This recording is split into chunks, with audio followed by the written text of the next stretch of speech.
শেখ হাসিনা ভারতে অবস্থান করে উগ্রবাদীরা উৎসাহ পাচ্ছে বলে মন্তব্য করেছেন বিএনপি চেয়ারপারসনের উপদেষ্টা জয়নুল আবেদিন ফারুক। দুপুরে জাতীয় প্রেস ক্লাবের সামনে ভারতীয় আগ্রাসন বিরোধী প্রতিবাদ সভায় যোগ দেন তিনি। বলেন, হিন্দু মুসলমান দাঙ্গা সৃষ্টি করার উস্কানিদাতারা পক্ষ নিয়েছে ভারত।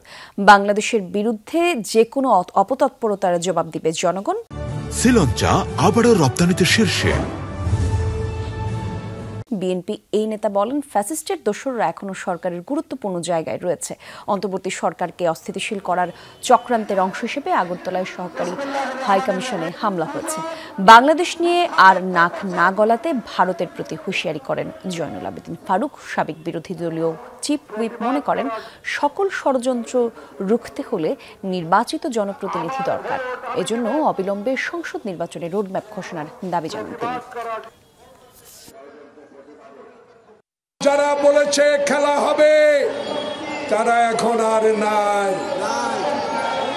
যারা বলেছে তারা আমরা পলাই না, কিন্তু তারা সুটকেস নিয়ে পালাইয়া গেছে।